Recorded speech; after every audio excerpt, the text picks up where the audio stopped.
1943లో తెలుగుదేశం పెట్టినప్పుడు కొన్ని అమలు చేశారు. ₹2 కేజీ బియ్యం కానీ, లేకపోతే ఎస్సీబీసీల వాళ్ళ ముందుకు తీసుకురావటం కానీ, ఇట్లాంటివన్నీ వీళ్ళ పోరాటాలు అప్పటి వరకు ఉవ్వెత్తున నడిచాయి. ఈయన ఎప్పుడు కూడా ఏంటంటే ఈ దేశంలో కుల మతాలకు అతీతంగా సమసమాజం రావాలని కోరుకున్న వ్యక్తి. కానీ దురదృష్టవశాత్తు 75 సంవత్సరాల భారతదేశంలో ఇవాళ ఒక మతాన్ని అభివృద్ధి చేసే ఒక పార్టీ ఇవాళ భారతీయ జనతా పార్టీ ఈ దేశంలో అధికారంలో కొనసాగుతూ ఉంది. ఇదేంటంటే మరి ఇవాళ మనకి క్రైస్తవ మతంలో చూసుకుంటే చిన్నప్పటి నుంచి కూడా మన ఫార్మే స్కూల్ పెట్టారు, సిఎస్ఐ స్కూల్స్ పెట్టారు, నూజివేడ్ అమెరికన్ హాస్పిటల్ పెట్టారు, వెలగలవెల్లి అడ్రోడ్ల హాస్పిటల్ పెట్టారు, అనేక రకాలైన దంతాల కాలేజీలు ఇవన్నీ కూడా ఇవాళ క్రిస్టియన్స్ పెట్టి నడిపించడం జరుగుతుంది. మరి ఇవాళ వీళ్ళు చెప్పుకునే హిందూ మతమే ఒకటే లేకపోతే రాములు వారే దేవుడు అని చెప్పి స్టార్ట్ అయ్యి ఎంతకాలం అవుతుంది? కమ్యూనిస్ట్ పార్టీ స్టార్ట్ అయింది 1921లో దేశానికి స్వతంత్రం కావాలని తెల్లవాళ్ళ వ్యతిరేక పోరాటం దాంట్లో కమ్యూనిస్ట్ వాళ్ళు కాంగ్రెస్ వాళ్ళు ఉన్నారు. మరి భారతీయ జనతా పార్టీ ఎక్కడ పోరాటం చేసింది? ఎవరి కోసం పోరాటం చేసింది? ఇవాళ హిందూ మతం అనే దాన్ని ముందుకెందుకు తీసుకొస్తున్నారు? లేకపోతే నువ్వు దండం పెట్టుకునే దేవుడి మీద ఇలా అరాచకం ఏంటి? నువ్వు తినే కూర మీద ఇలా అరాచకం ఏంటి? వాళ్ళు ఏం చేస్తున్నారు? మొత్తం కూడా మన కోసం అంబేద్కర్ ఏదైతే రాజ్యాంగం రాసిందో ఇవాళ నరేంద్ర మోడీ ఏంటంటే ఇది మొత్తాన్ని కూడా చింపి పక్కన మారేసి వాళ్ళకి నచ్చిన విధంగా కాంటోర్ బ్యానర్ కాన్సెప్ట్ని మళ్ళీ ముందు తీసుకొచ్చే పరిస్థితి ఏర్పడింది. దీనికి వ్యతిరేకంగా ఇవాళ కమ్యూనిస్ట్ పార్టీ మరి వామపక్షాలు ఈ మాత్రం నిరంతరం పోరాటం చేస్తున్నాయి. ఢిల్లీలో మరి పొలంలో పండిన ఒడ్లకి కరెక్ట్గా ఇంత రేటు కేటాయించండి. ఇప్పుడు మనం కొట్టడానికి వెళ్తున్నాం, అగ్గిపెట్టి ఇంత రేట్ అని ఉందా లేదా? కేజీ ఉప్పు ఇంత రేట్ ఉందా లేదా? కేజీ కారం ఇంత రేట్ అని ఉందా లేదా? అట్టే మనం పండించిన ఒడ్లకు కూడా ఇంత రేటు అని నిర్ణయించండి అని పోరాటం చేస్తుంటే ఢిల్లీ నడిబొడ్లో నరేంద్ర మోడీ చంపింది ఎంత? మరి 722 మంది భార్యలో హిందువులు లేరా? మరి హిందూ మతం మీద అంత గౌరవం ఉంటే వాళ్ళ తాళ్ళు తెంపొచ్చా? వాళ్ళ అల్లబోసలు పారబోయొచ్చా? వాళ్ళ బొట్టు చెరపొచ్చా? హిందూ అని అడ్డం పెట్టి ఇవాళ నీ బండిలో పెట్రోల్ రేటు పెరిగితే దానికి కారణం నరేంద్ర మోడీ గవర్నమెంట్.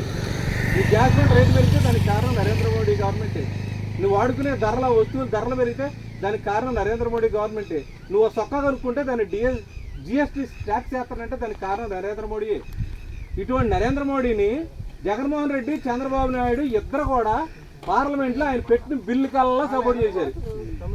అన్ని బిల్లుల్ని తెలుగుదేశం వాళ్ళు, వైఎస్ఆర్ వాళ్ళు పార్లమెంట్లో ఢిల్లీలో ఆయన ఏ బిల్లు పెట్టినా దానికి వేయటమే. ఏంటంటే ఎవరినైనా ఎప్పుడు జైల్లో వేస్తారో అని భయం. రాజశేఖర రెడ్డి బతుకున్నప్పుడు ఆంధ్రప్రదేశ్ రాష్ట్రం నుంచి గ్యాస్ నిక్షేపాలకి మా రాష్ట్రం ఆట ఇంత ఇవ్వండి అని వాళ్ళ మీద గొడవకి వెళ్ళిండు. ఆయన వాళ్ళ ప్రజల కోసం ఎందుకు మాట్లాడట్లా? ఆయన ఎవరు జైల్లో పెట్టారో ఎందుకు చెప్పుకోలేకపోతాడా? బీజేపీ అంటే భయం వేసి అనుకోవాల్సి వస్తుంది. మన రాష్ట్రానికి రావాల్సింది ఏవి ఇవ్వట్లేదు వాళ్ళు, మనకి ఏ నిధులు కూడా ఇవ్వట్లా. నిధులు ఇస్తే ఎవడైనా పని చేస్తారు. ఎక్కడదాకా ఎందుకు మనకి వాళ్ళు మీరు ఈ కరువు పనిలో ఉన్నారంటే దీనికి కారణం కేవలం ఆ రోజు కమ్యూనిస్ట్ పార్టీ వాళ్ళు పోరాటం చేశారు. మన్మోహన్ సింగ్ యూపీఏ 1 ప్రభుత్వంలో అమలు చేసిన పథకమే ఈ కరువు పని. ఈ కరువు పని కమ్యూనిస్ట్ పార్టీ ఎప్పుడైతే పార్లమెంట్లో బలహీన పడిపోయిందో ఈ చట్టాన్ని మొత్తం ఊడదీసేస్తున్నారు. మళ్ళీ బీజేపీ గవర్నమెంట్ అయితే కరువు పని ఎత్తేసిన ఆశ్చర్యం లేదు. ఇవాళ సమాచార చట్టం కావాలి, చిన్నపేట పంచాయతీలో ఏం జరిగిందో ఒక ఉత్తరం పెడుతున్నాం అంటే దానికి కారణం కమ్యూనిస్ట్ పార్టీ సాధించిన చట్టం, అది సమాచార చట్టం. ఈ విధంగా అన్ని విషయాల్లో కూడా మరి మనం అర్థం చేసుకోవాల్సిన అవసరం ఉంది. ఇవాళ మళ్ళీ ఎన్నికలు వస్తున్నాయి. ఈ ఎన్నికల్లో ఏంటంటే మరి కమ్యూనిస్ట్ పార్టీ వాళ్ళు, కాంగ్రెస్ పార్టీ వాళ్ళు కలిపి ఇవాళ పోటీ చేస్తా ఉన్నారు. ఈ రాష్ట్రంలో జగన్మోహన్ రెడ్డి పొత్తు పెట్టుకోకపోయినా ఓటేసేది మాత్రం ఆడికి వెళ్ళాక ఒకటికే వేస్తున్నారు. నరేంద్ర మోడీ మన ఢిల్లీ వచ్చి జగన్ విమర్శించట్లా. ఇప్పుడు ఆయన వచ్చింది ఎందుకు? చంద్రబాబు పొత్తు పెట్టుకుంది ఎందుకు? జగన్ ఓడిపోవాలనే కదా. కానీ జగన్ ఏమనట్లా, షర్మిలాని కాంగ్రెస్ పార్టీని విమర్శిస్తున్నాడు. షర్మిల అనే అమ్మాయి రాజశేఖర రెడ్డి కూతురు ఎన్ని రోట్లన్నా బండే ఉన్నాయి. ఆ మాట అక్షర సత్యం. ఆ సూర్యుడు తూర్పులో ఉదయించిన ఎంత నిజమో ఇవాళ షర్మిల మాట్లాడే అంతే నిజం. క్రీస్తు మతస్థుల్ని మణిపూర్లో గొడ్లోడు తీసి రోడ్ల మీద తిప్పితే వీళ్ళు ఎవడో మాట్లాడాల. నీకు ఒక మతం మీద అంత పెంచేందుకు? నువ్వు మీ ఇంటికి రానిస్తే అసలు మనం యేసుక్రీస్తు మతంలోకి వెళ్ళంగా. నువ్వు నుంచున్న కాడ నీళ్లు చల్లకపోతే అసలు మనం వాళ్ళ మతంలోకి వెళ్ళంగా. ఇంటికి అంటుకుంటే మైలను బట్టే కదా దూరంగా ఉంది.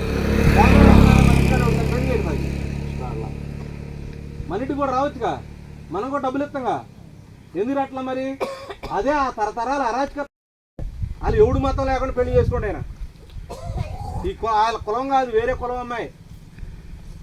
అందుకే మనం ఇవాళ పుట్టినరోజు చేసుకుంటున్నాం. ప్రజల సమస్యల మీద వీళ్ళకి ఎవరికి చిత్తశుద్ధి లేదు. సంక్రాంతి వస్తే కోడి పందాలు వేయడం సహజమే. భరతబర్లో కోడి పందాలు అయితే జగన్ బొమ్మ 3 ముక్కలు అయిపోయారు. జగన్ బొమ్మ, చంద్రబాబు నాయుడు బొమ్మ, పవన్ కళ్యాణ్ బొమ్మ. ఒక ముఖ్యమంత్రి మొహం మీద 3 ముక్కలు ఆట ఆడతారా?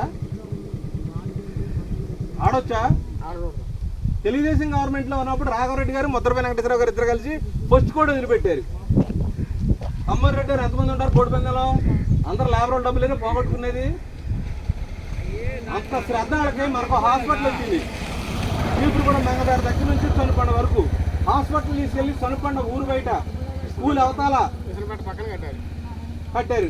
దాని మీద కొమ్ము ఆనంద్ నేనే వ్యతిరేకించు. ఈ తెలుగుదేశం వాళ్ళు, ఈ కాంగ్రెస్ వాళ్ళు ఏమైపోయారు? అడ్రస్ లేరు. హాస్పిటల్ మధ్యలో ఉండాలా, తీసుకెళ్ళి వచ్చి ఎవరు పెట్టాలా? చివరికి 27 లక్షల భూములు ఇప్పుడు హాస్పిటల్ కట్టబాగా ఎవడో నాటు వేసుకోండి. ఆ మళ్ళీ నాటు వేసుకోండి. సనుబండ అభివృద్ధి చెందాలంటే సనుబండ స్కూల్ అవతాలా హాస్పిటల్ కడితే అభివృద్ధి చెందుద్దంట. సనుబండ జనాల దగ్గర డబ్బులు ఎక్కుంటే సామాన్లు కొనుక్కుంటారా? కొనుక్కుంటారా? అదే సనుబండలో గొడ్లు వరి పొలాలు మేసినాయి. తెలుగుదేశం కూడా కాంగ్రెస్ కూడా ఎవడో మాట్లాడుతున్నా. అదే సనుబండలో కురవాళ్ళు రైతులందరూ ఒడ్లు కాట అయితే డబ్బులు ఎగ్గొట్టి వెళ్ళిపోయింది. కమ్యూనిస్ట్ పార్టీ రైతు సంఘం వాళ్ళు వచ్చి అక్కడ పోరాటం చేశారు. చాట్రా మండలంలో వాళ్ళ ఎంపీపీ లంకా నిర్మలా గారు ఎస్సీ అమ్మాయి, దళిత మహిళ. కనీసం ఎంపీపీ హోదాలో గోష్ఠీల పిల్లలు కుర్చీలో కూర్చుంటే ఆ అమ్మాయి నుంచి వచ్చి ఎదురు కట్టుకుంది. అది వైఎస్ఆర్ పార్టీ వాళ్ళు చేసేది. ఆ మండల పరిషత్తులోనే ఇవాళ ఆ మండల పరిషత్తులో ఆ మొత్తం వైఎస్ఆర్ పార్టీ వాళ్ళు చాట్రా మండల పరిషత్తు అంతా వాళ్ళ మనుషులు వాళ్ళే గౌరవించుకోవట్లా. నేను ఎంపీటీసీ ఎందుకని అడుక్కుంటున్నారు వాళ్ళే. గ్యారంటీ అంటున్నారు. మీరు ఓట్లు అయిపోతే ఎవడు అవడం. ఎవరిని మంచిది చేసినా మీ ఏళ్ళు తొక్కే. డబ్బులు ఉన్నవాళ్ళు కాదు. మనకి గవర్నమెంట్ స్కూల్స్లో మాస్టర్లు ఉంటలా. మన పిల్లలు ఎక్కడ గోళ్ళతో మాట్లాడుకుంటారా? గోళ్ళ చెప్తే చదువు. ప్రైవేట్ బడిలోకి వెళ్ళిన వాళ్ళకి అందుకే బాగా చదువు వస్తుంది. ఈ బడిలో మాస్టర్ ఉండలేదు కాబట్టి అడుగు చదువు అట్లా. చాట్రా మండలంలో 65 టీచర్ పోస్టులు ఖాళీగా ఉన్నాయి. 65, 1, 2 కాదు. మరి బడిలో పాఠాలు ఎట్టతాయి పిల్లలకి? కాబట్టి చదువుకోవాలన్నా, వైద్యం కావాలన్నా, అన్ని రంగాలు బాగుపడాలన్నా ఒకటే మార్గం. ఏళ్ళ ప్రశ్నించాలి. ప్రశ్నించాలంటే మీరు అందరూ కలిసి మాట్లాడితేనే పని జరిగింది. ఇప్పుడు పెట్రోల్ రేటు పెంచితే అందరికీ పెంచుతున్నా కానీ చూసి అని పెంచుతున్నారా? జగన్మోహన్ రెడ్డి 7 సార్లు కరెంట్ బిల్లు పెంచింది. 7 సార్లు అందరికీ పెంచిందా? అక్కడక్కడ పెంచిందా? పాత కరెంట్ బిల్లులకు వస్తున్నారు అట్లేదు మీ వీళ్ళందరికీ. వెళ్తున్నప్పుడు మీ కరెంట్ బిల్లు తీసేస్తామని చెప్పారా చెప్పలేదా? ఇవాళ ఎందుకు వస్తున్నారు మళ్ళీ కరెంట్ బిల్లు కట్టమని? ఓట్లు వస్తున్నాయి ఇప్పుడు ఆగారా ఒకవేళ.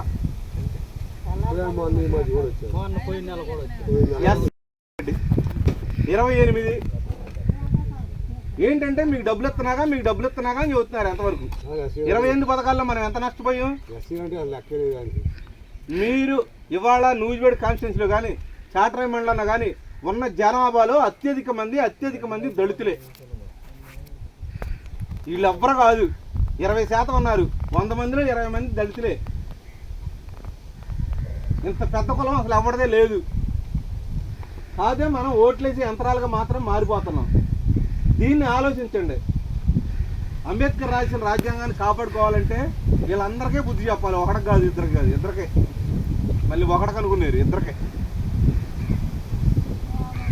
కాబట్టి దయచేసి మిమ్మల్ని అందరినీ చేతులు పెట్టుకుని బదిలాడేది ఏంటంటే పార్లమెంటు ఓటు హస్తం గుర్తు కావూరు లావణ్య అభ్యర్థి. అప్పుడు నరేంద్ర మోడీకి మన నిరసన అర్థమైంది. లేకపోతే మన అక్కడ ఉన్న డబ్బులు పెట్టి నువ్వేం చేస్తే చేయరాదు. నీకు దేవుడు పుట్ట అడ్డం ఏంటి? రాములు వారు ఎప్పుడో రాములు వారు వీడు పుట్టుకుండా ఏంటి? అనేక రకాలైన దేవాలయాలు మూతపడి ఉన్నాయి. పూజ చేసే వాళ్ళు బోలైన వాళ్ళు కూడా చాలా మంది ఉన్నారు. ఆవులు ముచ్చట చెప్పాలి మీకు. ముఖ్యంగా ఆవులు ముచ్చట ఈ మధ్య నోరు తెరిస్తే ఆవుల్ని ఎవరు పెంచుతారు? గేదెలను ఎవరు పెంచుతారు? గొడ్డు మాసం వ్యాపారం చేసేది భారతీయ జనతా పార్టీ వాళ్ళు అత్యధికం భారతదేశంలో. కానీ దళితులు తీసుకెళ్ళి గొడ్డు మాసం వ్యాపారం చేస్తారని రాళ్లతో గొడ్డు చంపుతున్నారు. రాళ్లతో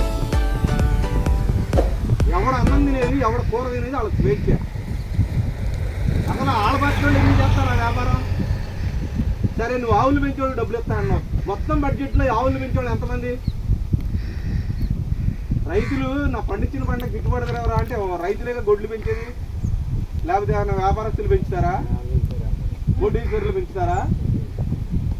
ఈ కార్మిక సంఘాన్ని పెట్టి కూలీలకి పని చేసిందని ఇంత కూలి రావాలి, ఒక పాలేరుకి ఇంత కూలి ఇవ్వాలి, మన ఇంట్లో మనిషిని గౌరవంగా చూడాలని చెప్పిన ఆయనే పుచ్చలపల్లి సుందరయ్య గారు. నెల్లూరు జిల్లా కొవ్వూరు తాలూకా జనగామ గ్రామంలో రెడ్డి కులంలో పుట్టాడు ఆయన. పుట్టిన తర్వాత చిన్నప్పటి నుంచి పూర్వకాలం పాలేరులన్నా కూలోళ్ళన్నా ఎట్ట చూసేవాళ్ళు, ధనవంతులు భూస్వాములు ఎంత చిన్న చూపు చూసేవాళ్ళు. అట్లాంటి రోజుల్లో మనిషిని మనిషిలాగా చూడాలని చిన్నప్పుడే పుచ్చలపల్లి సుందరయ్య గారు. ఈయన పేరు చివరి రెడ్డి ఉంటే రెడ్డి అనే పదం ఈ కులం అని అది అర్థం వస్తుందని ఆ పేరు చివరి రెడ్డి పెట్టుకున్నాడు. వాళ్ళ అమ్మాయిలు పెట్టుకున్న పేరు పుచ్చలపల్లి సుందరరామిరెడ్డి. ఆ చివరి రెడ్డి కూడా తీసేసుకున్నారు. ఆయన ఆ విధంగా మొత్తం నెల్లూరు జిల్లాలో ఎక్కడో జనగామ గ్రామంలో పుట్టిన వ్యక్తి యావత్ భారతదేశానికి మొత్తానికి కూడా మరి ఈ హక్కులు కావాలి, ఈ దున్నేవాడికి భూమి కావాలి, మనం కూడా ఇక్కడ తొందరగా సీలింగ్ భూమి పోరాటం చేసామా, వాళ్ళు నేర్పింది అది. సరే మనకు అది ఎందుకు రావట్లేదంటే అది కోర్టు పెండింగ్లో ఉంది. ఆ రోజు ఈ రోజు కూడా కోర్టు పెండింగే ఉన్నాయి. ఈ విధమైనటువంటి విషయాల్లో దేశం మొత్తం మీద ఒక పెద్ద ఎత్తున ఉద్యమం కానీ లేక నైజాంలో రజాకారులు వ్యతిరేకంగా జరిగిన ఉద్యమంలో కానీ ఈయన ప్రధానమైన పాత్ర పోషించాడు. కులమతాల వ్యతిరేకంగా పోరాడాడు. వేరే రాష్ట్రం అమ్మాయినే పెళ్లి చేసుకున్నాడు ఏంటి. ఆ విధంగా ఈయన ఎమ్మెల్యే అయ్యాడు. తర్వాత గన్నవరం నుంచి ఎమ్మెల్యే అయిన తర్వాత అసెంబ్లీకి సైకిల్ వేసుకుని వెళ్ళిండు, మోటార్ సైకిల్లో కార్లు కాదు. కూడా పార్లమెంట్కి వెళ్తే నెహ్రూ గారు కూడా లేచి నిలబడిన పరిస్థితి ఉండేది. అంటే ప్రతి గ్రామం గురించి ప్రతి పేదోడి గురించి ఈ ఉన్న సమస్యలు ఎట్లాంటి మొత్తం కూడా ఏంటంటే ఆయన జనం దృష్టికి తీసుకెళ్ళాడు. దక్షిణ భారతదేశంలో కమ్యూనిస్ట్ పార్టీని పెట్టిన దాంట్లో ఈయన ప్రధానమైన వ్యక్తి. 5 వ్యక్తుల్లో ఈయన ఒక ఆయన. కమ్యూనిస్ట్ పార్టీ స్టార్ట్ అవడంలో మొత్తం ముందు అప్పుడు నక్సలైట్ పార్టీలు ఇవన్నీ కలిపి ఒకే ఒక పార్టీ. తెలంగాణ సాయుధ పోరాటం జరిగింది. లక్షల ఎకరాల భూములు పేదలో పంచిపెట్టడం జరిగింది. మరి దున్నేవాడికి భూమి కావాలని పెద్ద ఎత్తున నినాదం తీసుకురావడం జరిగింది. జమీందారుల్ని మొత్తం గ్రామాల నుంచి తరిమి కొట్టడం జరిగింది.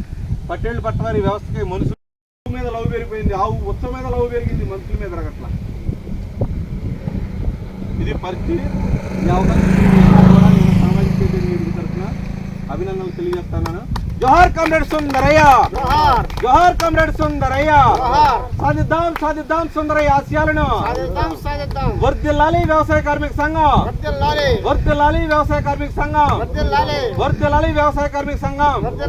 కాపాడుకుందాం కాపాడుకుందాం భారత రాజ్యాంగాన్ని, కాపాడుకుందాం కాపాడుకుందాం అంబేద్కర్ రాసిన రాజ్యాంగాన్ని. తీసుకొని చేసి ఒకటి తీసుకున్న వరకే